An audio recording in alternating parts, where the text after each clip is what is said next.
clean your gums and listen up. The year is 1925 and the roaring 20s are in full swing. Giving birth to the rise of jazz music, flappers, and, with the end of the war, a renewed feeling of hope and joviality. It's the era of prohibition and organized crime is at an all-time high. Welcome to the Half Moon Club, one of only 2 speakeasies in town. Both juice joints are owned by Charles Luckyfoot Coleman, also known as Lucky. His clubs fight prohibition by serving alcohol illegally and offering patrons the type of fun that can't be had when the sun is up. Despite the constant threat of a raid, business at the Half Moon Club is lucrative as men and women stream through its doors each night. Despite this jovial atmosphere, tension fills the club and the city after a shoot-up 3 nights ago at the Caterpillar Club, another of Charles Lucky Coleman's juice joints. Police suspect the shoot-up was gang-related, although there is not a single person who can confirm or deny their suspicions. Not a soul was left alive. Police are now scrambling to appease the citizens' call for justice and finger the perps. But as of now, one more person will be added to the city's homicide list this week. Fanny Birchwood in the back, who was bumped off in the back alley behind the Half Moon Club. And it's her murder we need to solve. Where is she? She is there. She's got a cigarette. Oh my goodness. Fanny Birchwood was last seen alive at around 9:45 p.m. It's believed she went out into the alley via the hallway that leads to the washrooms and ends at the exit doors of the alley and dumpsters. She was found dead at 10:05 p.m., which means she was killed between 9:45 and 10:05 p.m. The time is now 10:10 p.m. Based on the bullet casings found nearby the body, it appears she was shot twice with a .45 semi-automatic pistol. We have deduced that the gunshots were inaudible inside the club over the loud music. A single unlit match was found near the body, along with 2 bullet casings and a half-smoked cigarette that was still burning. There are 2 ways to access the back alley, either from the main street via the walkway on the side of the building or through the club's back door, which is accessed through the same hallway that leads to the washrooms. From their vicinity to the crime scene around the time of the murder or their suspicious actions, we have identified a number of suspects who will make themselves known to you shortly. Why don't we hear from the suspects? Hello, I'm Mary Coleman. I'm the owner of the Half Moon Club. Welcome everyone to my club. Also have another club across town. My husband is Charles Lucky, well not so lucky now, Coleman, and he's my late husband. And he allegedly had some mafia ties. And because of that, the police kind of leave us alone and we're able to operate our illegal operation here without too much trouble from the cops. And there are also some rumors, and I tell you, there are only rumors that I had something to do with Lucky's demise. My name is Eugene Collins. I'm not a regular here at this club. In fact, you wouldn't find me dead in one of these kind of clubs. I'm sorry, Mary. This is not my place, but I just happen to be here. Thank you. I'm Jean Jenkins. I am a distinguished and elegant woman, sometimes known as a hi-hat, but I just love to dance, and I'm always looking for a man to be my partner.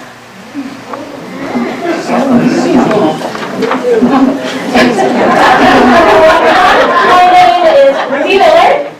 I'm new in town, so I don't know all these interesting personages that surround me. I hope to get to know them soon, but I'm new in town. I left my straight-laced, high society family to live my life. I want to have a good time. It is the 1920s, and that we are allowed to, as women, we are allowed to have fun and go out, and we're not prisoners anymore. So I refuse to be a prisoner of my family any longer. They had plans for me to be an opera singer. Imagine that. Throwing all that to the wind, and I am going to stay here and have a good time as much and as long as I can. Sit down, Ruby. My name is Virginia Shaw. I'm a waitress here at the Half Moon Club. I'm a waitress. I am pretty sharp-tongued because I do enjoy my job, talking to the ladies and men of the night, as it is the 1920s, and this is a speakeasy. I'm Lieutenant Dick Devens, Homicide Squad.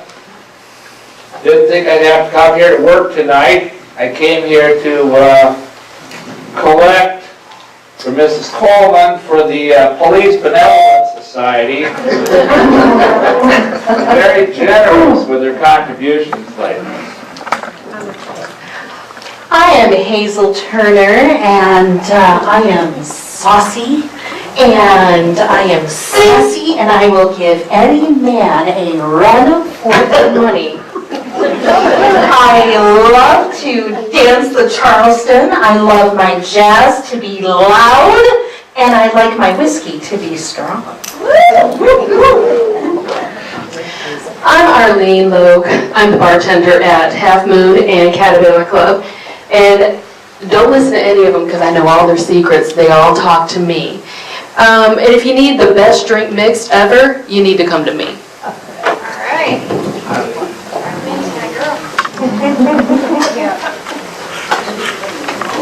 Time to go to work. First, let's examine this body over here. There's been a shooting. Come through. Smells dreadfully unsavory.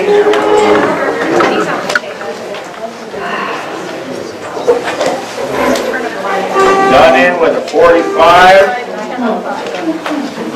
What's around here? Half-smoked cigarette. This happened in the last 20 minutes or so. All right, everybody, I know Silent Carol's in the White House, but I don't want anybody climbing up. You hear me? Sure. I want to know where everybody was at 9:45 tonight.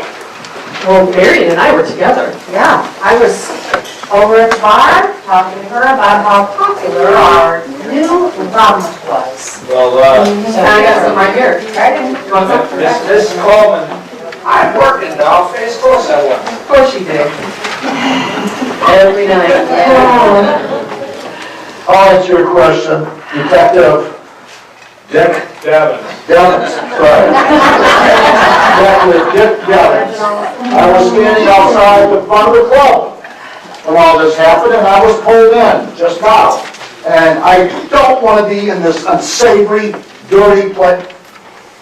By the way, why is a detective in a speakeasy? I'm just kind of curious about that. I told you, I was collecting for the Police Benevolent Association.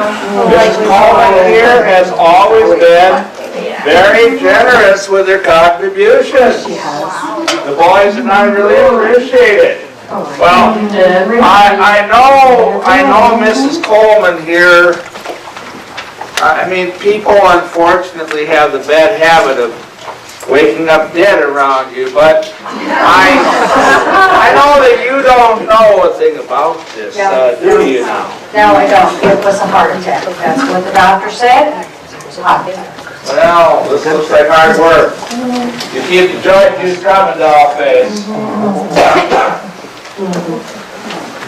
Well, I was in the restroom when all of this happened. I had a little bit too much of the juice today, so I was there at about 9:45. Where were you at 9:45? In the restroom.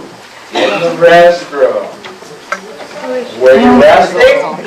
Well, what do you think, detective? Great.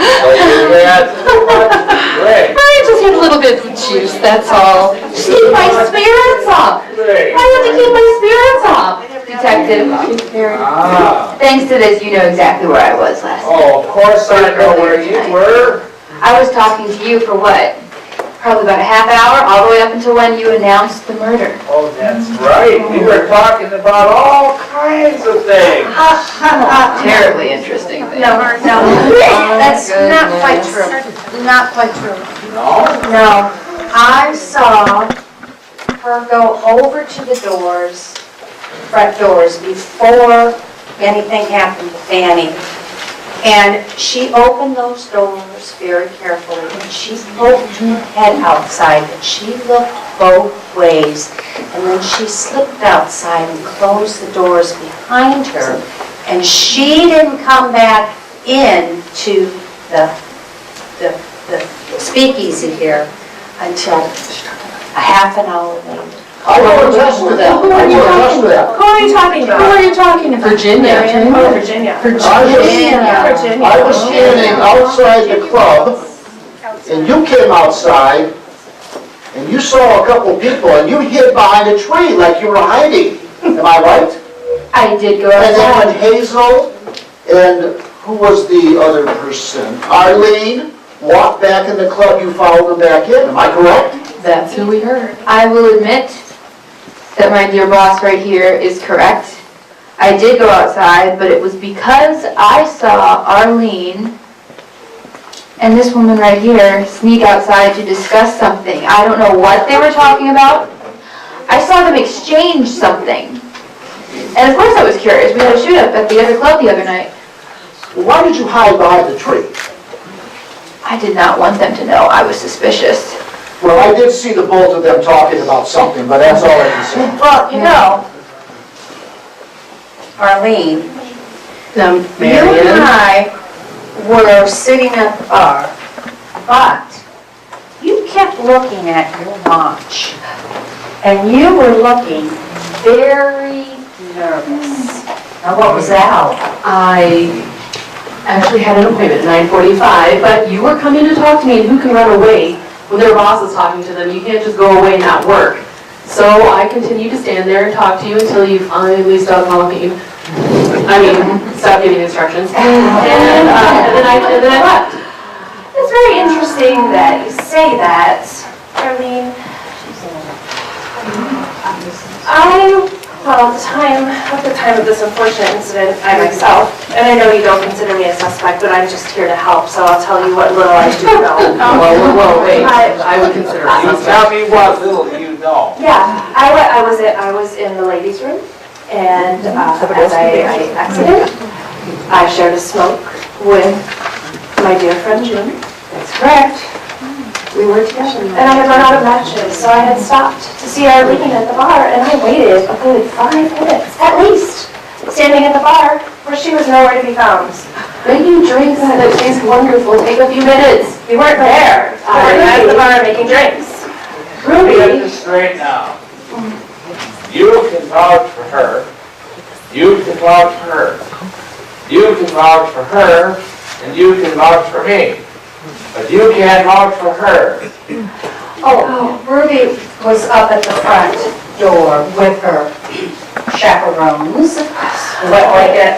I was talking before this horrible thing happened to Fanny. I was talking with her at the front. And she happened to glance over my shoulder and she saw something. And she just froze. She dropped her cigarette holder, and just froze. And I said, "What's the matter, doll?" And she couldn't even speak. She turned around and she ran, and that was the last I saw her. But Ruby was with her chaperones.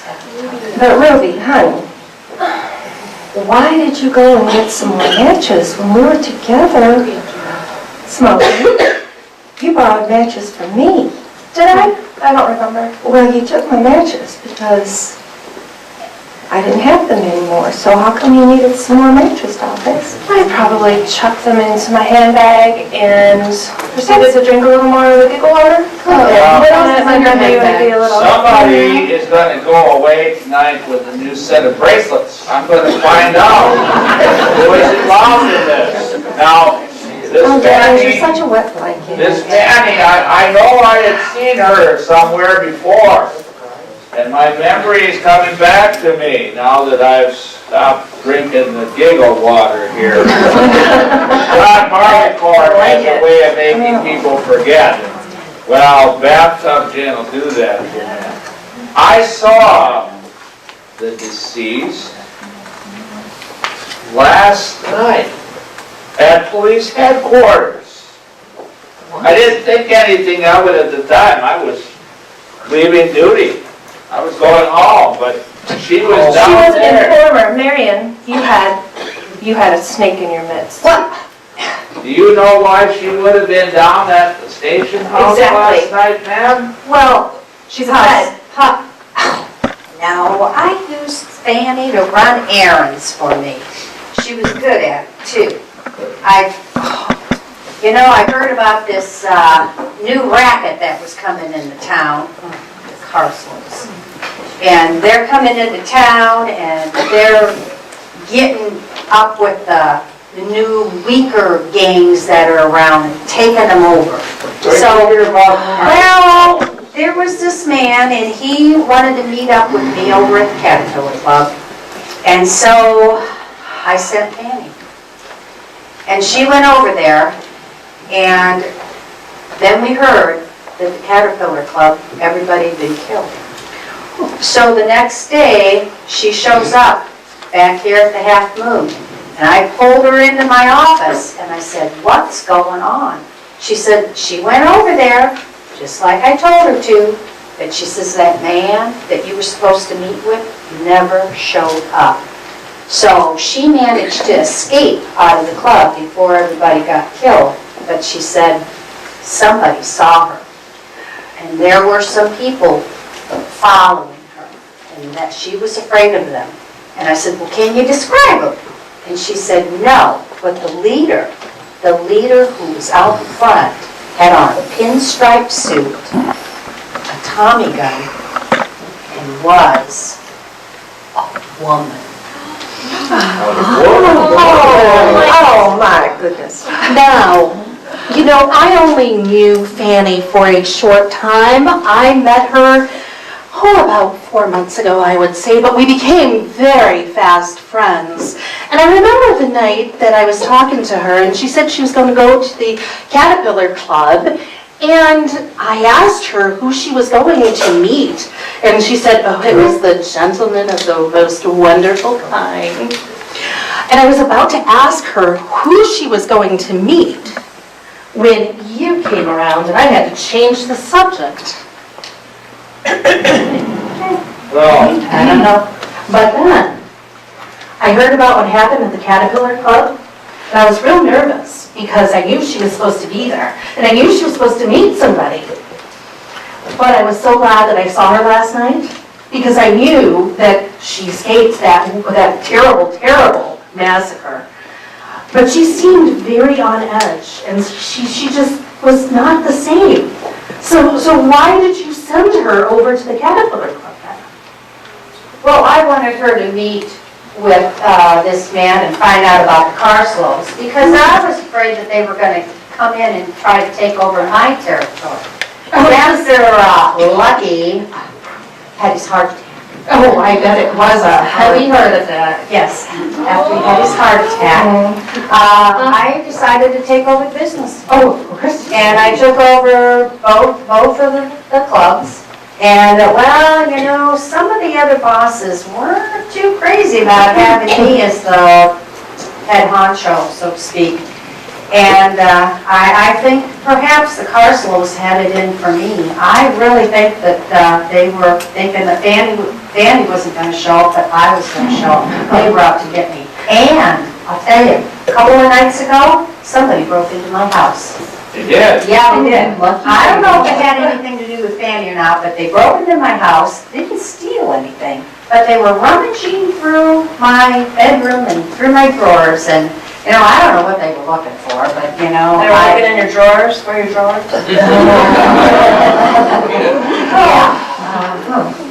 I hate to shift focus off Fanny. I have no recollection of Fanny at the Caterpillar Club. By the way, I also waitress there. I'm just that good. She just gets around. Stop that. It's with us, dear. So I was at the Caterpillar Club last night as well, right before the shooting. And interestingly enough, I hate to ruin this swell image we have of our detective here. He was there too. Oh, of course he was. Were you collecting yours? He was stuffing his pockets, and this is all making me very nervous. There Dude, I think we are should get out of here. There I are don't think lots this is a of safe widows and orphans of our police officers who need some Kevin and extra I. help this time of year. Uh-huh. The benevolent fund has been growing quite a bit lately. Thank you for your support. I just like the outside of looking in here, but I smell a dirty cop, number one. And number two, we have not determined what Arlene and Hazel were exchanging. I did not hear what the story was. Would you ladies please tell Because me? you have two people now, two people, so you go out myself. Are you sure you're not imagining it? Well, no, I saw it. Mary is talking about something stolen from her house. You two exchanging something secretly in front of the club. Could you tell us? Or we could ask if we could look in their purses. Because guess what I saw in their purses? Why were you in the purses? Who's hers? Who's I hers? don't want it. No, I don't. When June came up and wanted me to make a drink for her, and when she was getting the money out, what do you think I saw in there?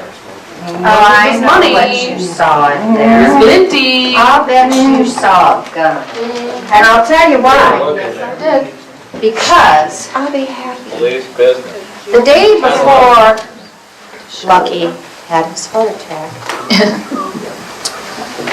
I happened to overhear June in the office talking about it. And she was really mad. And she was upset with Lucky because she thought that Lucky was fooling around Giving it right away. Fanny. Well, Lucky tried to tell her that no, she, June, was his only mistress. Excuse me? And that if she found out that he'd been fooling around with another woman, then she was going to kill Fanny. I heard the same thing. Someone was very upset And and she's screaming. got a gun. And Fanny was killed with A gun, a 45. And you can tell that has not been environment. Oh, sorry, Miss Elegant. Lucky assured me that the only thing between him and Fanny was strictly business. Well, later I found out that was true. Well, he didn't tell me what kind of business it was. No, he was having her run errands for him, and as I said, after his fatal heart attack, I used Fanny to run some of my errands too. And Marion, I have carried a gun for years. Anyone in my status, and any attractive woman would carry a gun for protection. You never know what some of these gentlemen might be thinking. Anyone else have a weapon on? Oh, No? do you think we're gonna tell you? Hazel, come on, we'll just call it for Checkmate. Yeah, of course it's Ruby. Of course it's Ruby. I beg your pardon. She's here in town. Of course it would be her. You're always begging. No? Hi, Weapons in here. And what exactly is in your purse, Missy? Well, I have one glove because I lost my other one. Oh, gee. Should we ask one of the gentlemen that you were fraternizing with? Where is Check it? the cars. I have some notes. I have a compact for my face paint. She needs it. Okay, I'm going to apply to here. Jealousy does not become You just asked me for your drink and I'll tell you that. Now, you're a stranger around these parts, Mr. Collins. That's true. Yes, I am. You wouldn't happen to be packing Nope. anything, would No, you? that's not my way of. So, Mr. Collins, for the few times that I've been in the Half Moon Club, I haven't ever seen you in here. This is the first time you come in? Yes, it is the very first time that I've been present in this so-called club. So why were you watching us? This is your I first wasn't time. watching you, I was here for a reason. And what's the reason? What's the reason if you were watching? Annie was my fiance. He does not seem to shed a He does tear. not seem very upset. Now he I does. am very upset. I don't And he got know. away. We were supposed to get married 6 months ago. Oh, the key word. And her family was very much for it, as I. But unfortunately, Fanny had some reservations, and she told me that she would oblige, but the next day she disappeared. I would too. Disappeared. For 4 months I waited, 4 months I waited, and her family said she'll be back, but she never came back. So I decided to go looking for her. And I started going through these clubs, and I found Fanny. Anything else you'd like to know? Why were you following the two of us? I wasn't following you. Actually, I came in to take Fanny home, and she resisted. And then the big bouncer guy, that 8-foot gorilla that works here, threw me out in front of the club. And that's where I was.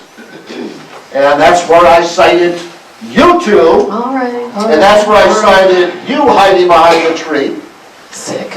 And then a half hour later, The she was box of dead, rocks and they frozen. called me in, and here I sit. Listen, Pretty innocent, But I you say. still would love to know what in the world Just tell them. we saw. Okay, all right, so I was en route to go to the restroom.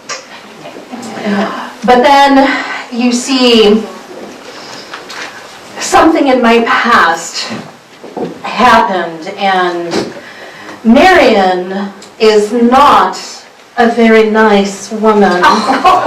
As we all say, what a surprise, what a surprise. You see, my father ran this wonderful mob circuit here before you and your husband came into town and bumped him off a few months ago. good old Wait a minute. stodgy sack of bricks? Oh, yeah, that would be Daddy. Yeah. That would be Daddy. And you see, I decided that I'd start going to these speakeasies to see what I can find out. And the night of the Caterpillar murder, a young gentleman who couldn't resist me popped by and said to me, we have a chance for you to prove yourself. Would you like to prove yourself? I said, of course I'd love to prove yourself. Well, remember these numbers, 4, 8, 16, 18. Okay? I want you to go up to Marion's office. Go to the safe. Pull out some money and then meet Adrian and give her the money. They wanted to see if they could trust me.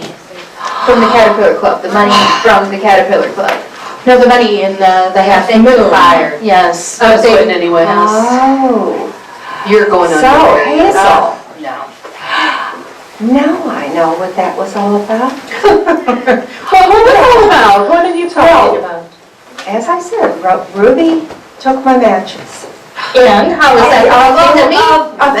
A few hours later, after socializing and talking with a lot of people, I wanted to smoke and I had no matches. And your purse was lying on the chair and you weren't around. So I knew you wouldn't mind. So I opened your purse to borrow some matches or a lighter. There was this huge wad of money in there. More money than I've ever seen. Was that the money from the safe? Now, aren't you the regular Sherlock Holmes? Oh my God. What do you think? What do you think? Of course it was the Well, what money. did you do with it? Well, I gave it to Arlene because the young gentleman told me to do it to prove myself. Can I ask why you Why? picked your Why? Arlene? If I asked you to jump off a bridge, would you do it? Oh, of course not, but when it We're not relates to a my daddy, When it relates to my daddy, of course I would do it. Well, stodgy sack of bricks, well, you know, he got that nickname because he said he couldn't swim. And if he ever got in the water, that he'd sink like a sack of bricks, and that's exactly what he did. He sort of fell into the canal. So is that how he did it? No, Is that how he got rid of I Daddy? had nothing to do with any of that. It's all just rumors that Lucky had anything to do with. Just rumors, just rumors. So what did this young man look like? How did he contact? This young man, was there a young man? Oh, there was a young man, but I have no further information about that. Do you have a pinstripe suit? And why would I have a pinstripe suit? Do I look like the woman who would fit into a pinstripe suit? Well, you never know. Looking for a woman with I know we love pinstripe focusing suit. on, murders of what, a year to 20 years ago? But dear Fanny's out in the alley, and I want to know why Arlene was given the money. I thought I knew you. I was told to give her the money, and that I did. Right, so But she was late. I was late, but I was supposed to meet her at 9:45, which is when I made a beeline to the bathroom, but walked all the way out. I waited for her until 10:05, until she showed up. are you turning on me? I'm not turning, I'm just stating a fact. I was talking to my former boss. And that's why she was going like this and looking at her watch and looking a little nervous. Look, She had to be the mean. Carslows came to me. They want me to work for them. They're out to kill me, you know. Well, tides have turned. Sorry. And how lucky is that for you? And I was just being tested, as was Hazel. Could have been me there instead of Fanny. Oh, wouldn't that be nice? Just like your husband.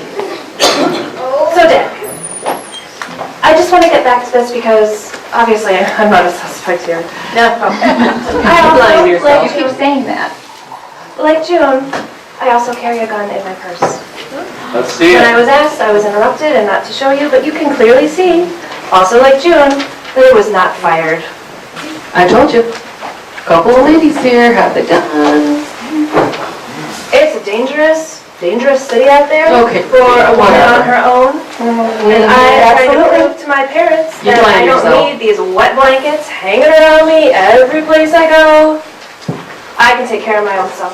So, Ruby, do you spend much time at the Caterpillar Club? I have no information, but I'm willing to share with you about that.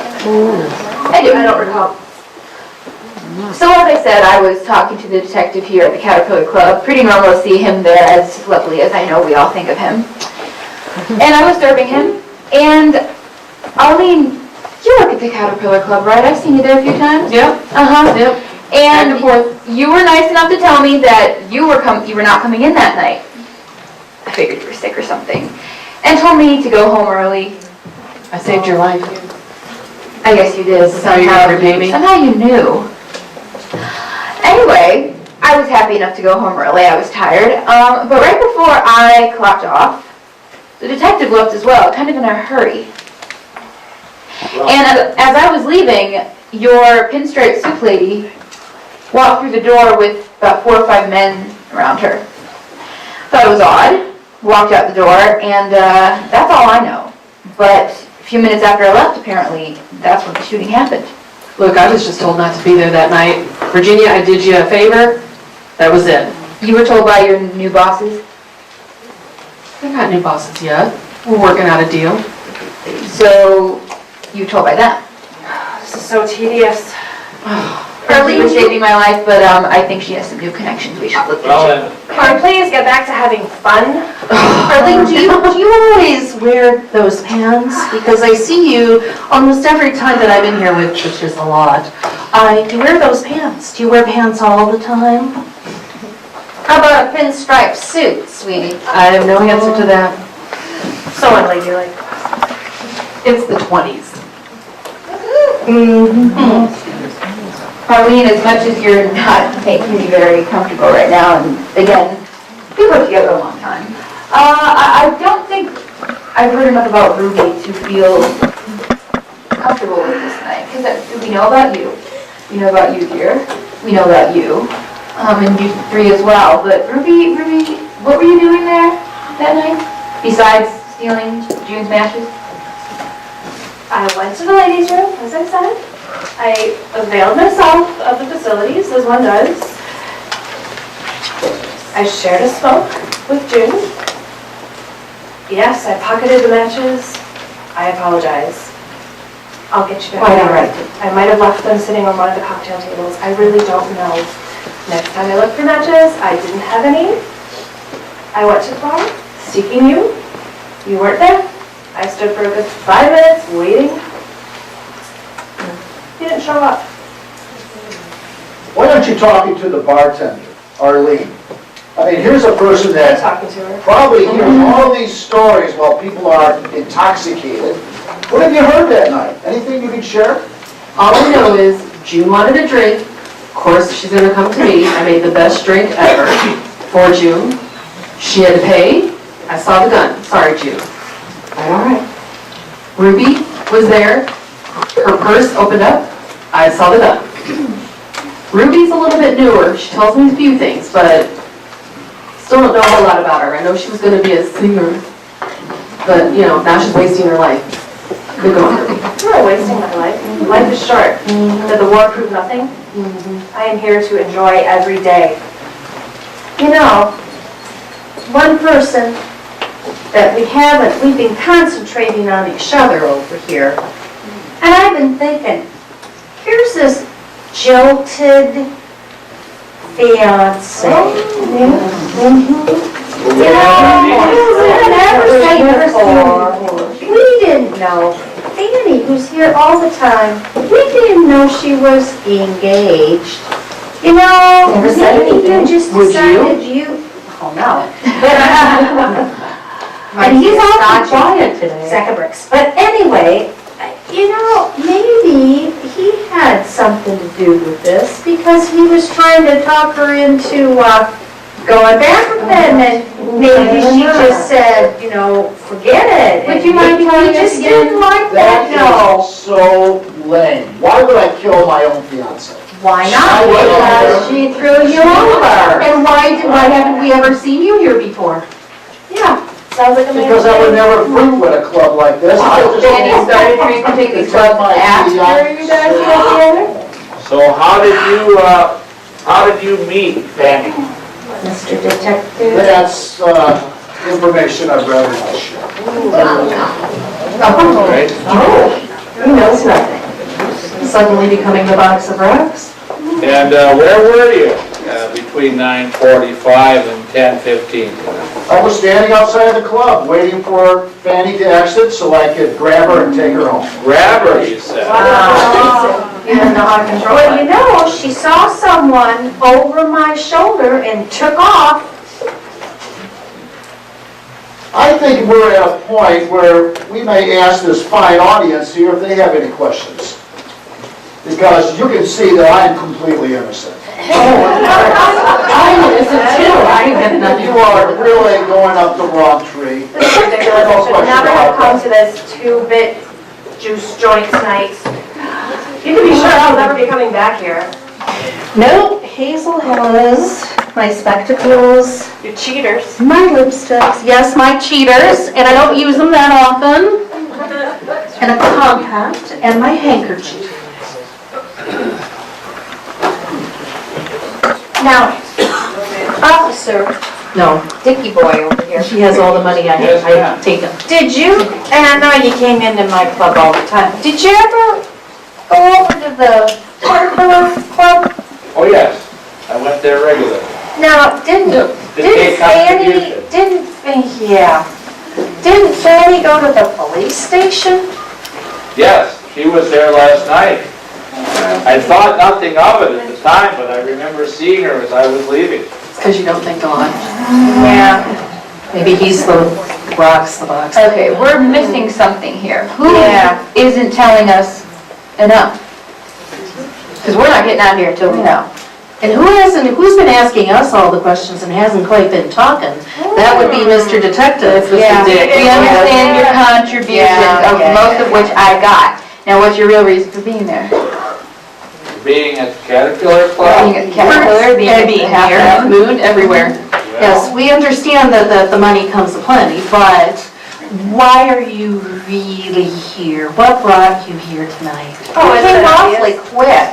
I mean, it's not like we called the police station to say that there's a body in my alley. I have a point to make. Why aren't you calling in other police to investigate this murder? I don't know, that Nothing to seems say about that. awfully suspicious. I think this might be the beginning of a raid. I think we should all get out of here. Yeah. She wants to leave pretty quickly. Yes. Hurry, Listen, I have a reputation to protect. I cannot allow this unsavory nonsense to show up in the gossip columns tomorrow in the paper now, can I? And what are you, you're new in town, what are you running away from? I already told you my family, my restrictive, old-fashioned Victorian family, who insists that I continue to wear long underwear. Oh, they took away all my teddies. They threw them out. She doesn't like to wear any. I figured. She told me. They don't want me to wear silk stockings. They didn't want me to bob my hair. They tried to lock me into our family mansion. Okay, this is turning into a soapbox for her over here. What happened with him? You asked. I did. Be careful what you ask. Well, you brought up the Caterpillar Club, and I was there. I was there 3 nights ago, and then someone told me that it would be a good idea for me to get out of there because something was going to happen. Who told you? Who told you? I have nothing to say about that. Of course you do. Why were you back? You always take your donations from Marion. If Marion wasn't there, why were you there? I was there to see her. I spent the whole night talking with her and buying drinks. So wait, what did you two talk about again? Oh, we talked about everything from cigarettes to music to dancers. It was lively conversation. Did you tell anyone that you hear something is going to happen? Did I tell anyone that I thought something was going to happen? I have nothing to say about that. All right, now I'm gonna let the suspects tell us who they thought did it, one at a time. Please stand up and tell us who you think did it. All right, I'll start off. By the way, I think everyone knows that we don't know who the murderer is. All right? I'm the only one that knows who it is. She's the only one. Yeah, we don't know. This guy's too dirty for me. There's too many sneaky things going on. My vote is on Dick Duffy's.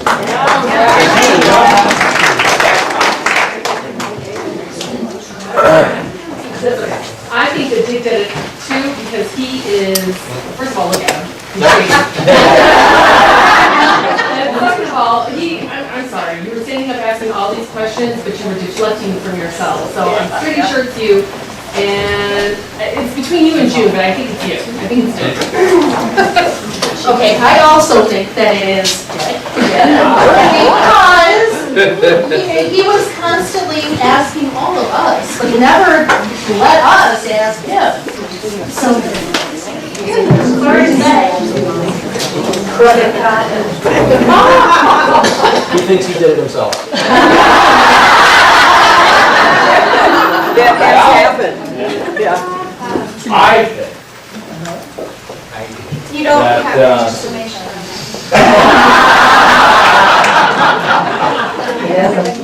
I think it was a suicide and she shot herself. I heard that. I think I did it too.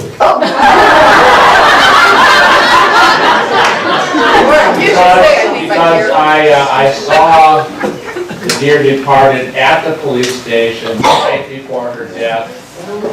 And as I told you, I didn't know why she was there, but I think I was paranoid enough to protect myself, thinking she had the goods on me.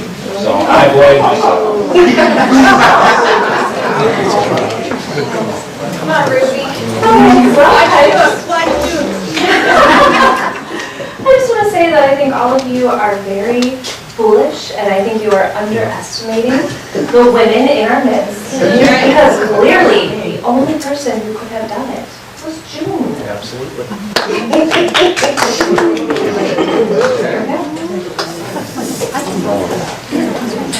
I know that we're supposed to respect our bosses, but, Mary and things aren't adding up here. I think you've got too many connections to the wrong people, and, you sent Fanny to the club, in hopes that she would be killed that night, and, I think it was someone over here had that theory, and yeah, so she got lucky that night. Lucky, I'm just like you did at first, yeah. She did not get lucky tonight. Okay, boss. Well, I think it is June, but the problem with my thinking that it's June is she's too obvious. It's never the obvious one. The one that's the least obvious is probably me. So I probably did it. Just tell me what you Oh, think. self-loathing is so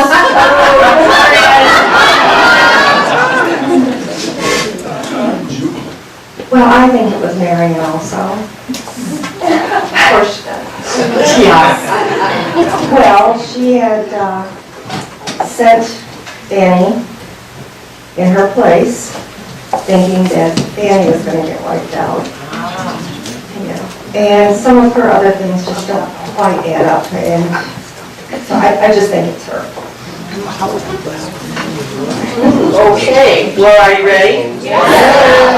All right. While it seems as though everyone has either a motive to kill Fanny Birchwood or a dark secret, there was only one thing you were meant to discover. Who was the one who actually bumped her off? To determine this, you had to discover who had the motive, means, and opportunity to kill Fanny Birchwood. And there was only one person here who had all three of those things. Ruby Miller.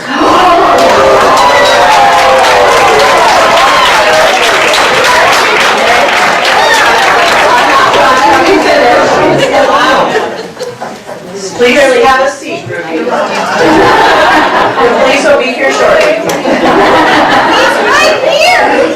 Yeah, right. Ruby is not who she pretends to be. She plays the part of a fun-loving flapper, but the truth is that she is one of the worst gangsters the world has ever seen. Being a woman gangster is no easy task, and she has to be willing to do things that show her gang, as well as rival organizations, what she's made of. Things like shooting up the Caterpillar Club and killing everyone inside. Known as Red-Eye Carslow. The red derived from her real name, Ruby. Ruby Miller has been sweeping the country, moving in on other gangsters' territory and either wiping them out or running them out of town.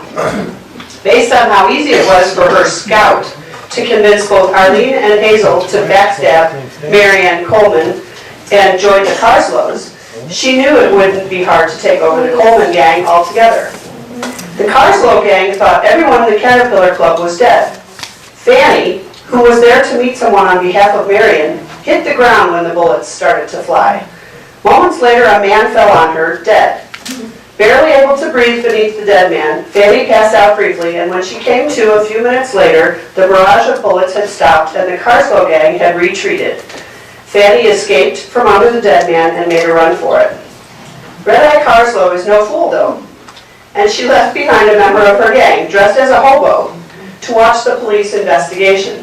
This hobo watched Fanny flee down the back alley and recognized her from the Half Moon Club.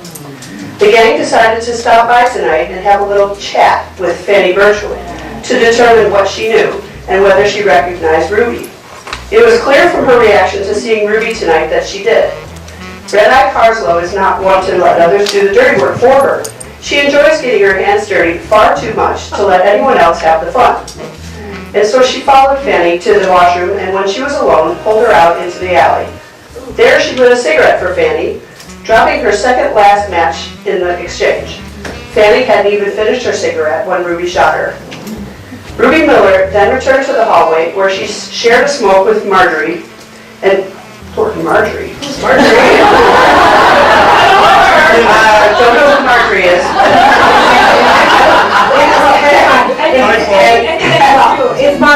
I go by June. Thanks for clearing that up, June. And plans to return to the party for a short period of time before she and her gang left quietly, returning another night to inflict the same damage upon the Half Moon Club as they did the Caterpillar Club, if Marion didn't leave town. Ruby Miller, aka Red Eye Carslow, is guilty of the flapper murder at the 1920s Speakeasy.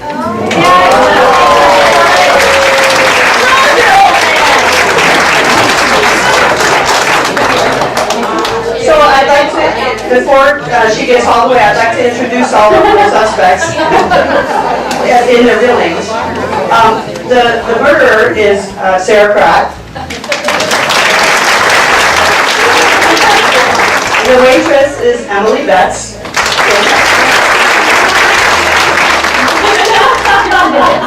Marion is Jackie Schubert. And June, or Marjorie, is Carolyn Palladino. The detective is Guy Perdue. Hazel is Sophia Malinowski. Bartender is Adrian Crockett. And that guy that nobody knew is Mike Wolochek. They are all members of the Plymouth Living History Troupe, which is part of the Plymouth Historical Museum, and we call on people from time to time to be characters in our adventures that we have. So We're all characters. yes, they are characters. So if you give them another round of applause.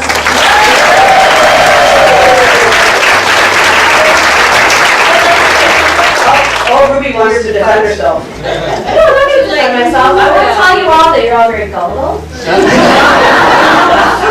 That Red Eye was a man.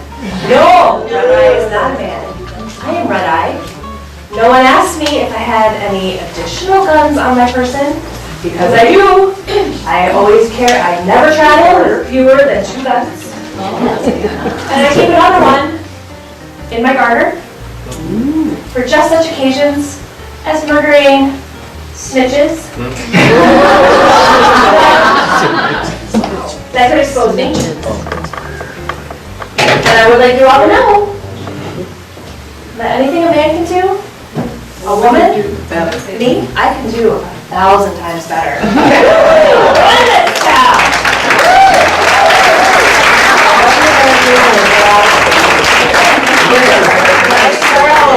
Sarah, you can get out of character now, please.